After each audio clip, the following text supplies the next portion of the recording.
Alrighty. Howdy, folks. Cody here with IronVerse Comics, doing another IronVerse Quickies on another TKO Shorts, the father of all things. So, from the cover, you can kind of see, maybe you get an idea of the vibe. But, as always, a little context to start us off. I respect TKO Studios and the work they do. I also received these shorts through a giveaway. You can check out the prior quickie on the short Seeds of Eden for a bit more context. But how's this tale? Well, seems to me so far these shorts are relying on horror. Unlike the previous short that I checked out, which explored a cold, calculated kind of horror, this short explored an emotional horror in a more dreamlike fashion. The majority of the father of all things takes place in a young German's experience in World War I. This is what sets the tone for the esoteric exploration it finishes with. It was written very well, hitting a lot of notes on its way to the final crescendo, which, though it doesn't hit as hard as it could, it at least surprises you somewhat. The short format doesn't allow much fat, and this tale tried hard to mull around to set a tonal shift. It explores the horrors of war very quickly before moving on to a deeper root of that horror. It lacks the time to define that root, however, and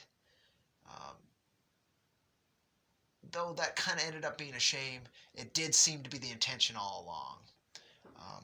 It wanted to feel ethereal, almost, hard to touch. It wasn't a fun read. Very horrific, dealing with hard subjects, but it's quick and thoughtful. And it's set in its setting is that dreamlike World War I with a character we can understand, even if we don't really get to know them. And I appreciate the setting. We don't get enough tales in that setting, particularly when it's not focused solely on that setting. The setting isn't the purpose. The setting's a tool, right? I liked that in this. The art does its job without standing out. Nothing was like super standout and really cool, but it also did not get in the way and assisted where it needed to. It was a good team. The imagery chosen does about the same. It doesn't stand out per se, but it sets the tone it needs to. You feel a definite purpose in this tale, even if, again, it doesn't get much time to explore the idea it presents you. I'd say this is another worthy read and pick up, and I'm curious if the third read I have, the third TKO short, is also based in horror. It seems to be part of the thematics with this, which is nice because, again, I kind of feel like these are almost a cut-up anthology. Now let me show you some of the art. I don't mind showing you the opening page. It's very happy, going off to show your patriotism for your country.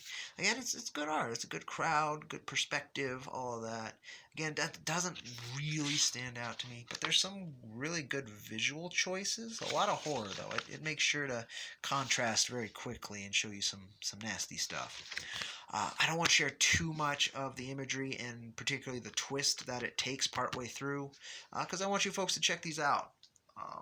They're very cool concept. It allows somebody to get more work for the portfolio out there and kind of is a great gestalt way to present an idea without exploring it fully. So I'm happy with these shorts. I hope you folks will check them out. And we got one more to check out. And then maybe in that video, I'll talk more about the overall perception of them once I've read them all. But TKO shorts are cool. I think there's more of them out than the 3 I have, so I'll have to look into that. But I'm Cody with IronVerse Comics. I recommend this read, and I'll catch you on that rusty IronVerse Comics trail. Take care, folks.